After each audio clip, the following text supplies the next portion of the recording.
Women's day సందర్భంగా Rajahmundry MP Purandeswari మహిళలకు wishes తెలియజేశారు. మగవారి కంటే మహిళలు ఏమాత్రం తక్కువ కాదనే ఆలోచనలతో అన్ని రంగాల్లో అడుగులు ముందుకు వేయాలన్నారు. కేంద్రంలోని బీజేపీ ప్రభుత్వం మహిళలను పలు రంగాల్లో అభివృద్ది పరిచేందుకు తోడ్పాటునందిస్తుందని తెలిపారు. కేంద్ర రాష్ట్ర ప్రభుత్వాలు ఇచ్చే అవకాశాలను మహిళలు అందిపుచ్చుకోవాలని సూచించారు.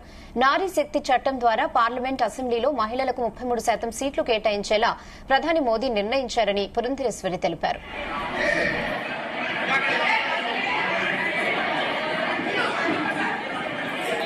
ఇవాళ మన స్థానిక సంస్థలు చూసుకున్నట్లయితే 33% రిజర్వేషన్ కల్పించడం మాధ్యమంగా మహిళా నాయకత్వాన్ని మనం తీసుకురాగలిగాం.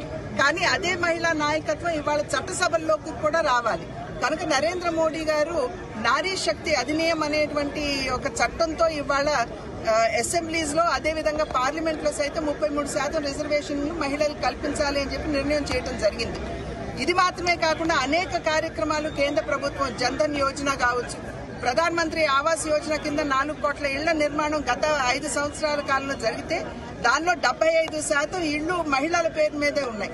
అదేవిధంగా మాతృత్వ వందన యోజన, సురక్షిత్ యోజన, ఇంద్రధనుష్ యోజన, మరుగుదొడ్ల నిర్మాణం, మరి ఉచిత గ్యాస్ కనెక్షన్లు, డ్రోన్ దీదీలు, లక్పతి దీదీలు, ఇటువంటి అనేక కార్యక్రమాలు కేంద్ర ప్రభుత్వం మహిళా సాధికారిని దృష్టిలో పెట్టుకుని ముందుకు తీసుకురావడం జరుగుతుంది.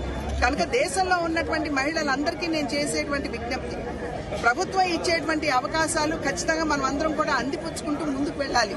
అది మాత్రమే కాకుండా మహిళల్లో నిక్షిప్తంగా ఉండేటువంటి సామర్థ్యం ఉన్నది, మల్టీ టాస్కింగ్ పొటెన్షియల్ అని ఏదైతే అంటామో దాన్ని గుర్తించి ఏ మగవాడికి కూడా మహిళ తక్కువ కాదు అనేటువంటి స్ఫురణతోటి మనం ఆత్మస్థైర్యంతో అడుగు ముందుకు వేయాలి అని చెప్పి ప్రతి మహిళకి తెలియజేసుకుంటూ ప్రతి మహిళకి కూడా మహిళా దినోత్సవ శుభాకాంక్షలు తెలియజేస్తున్నాం.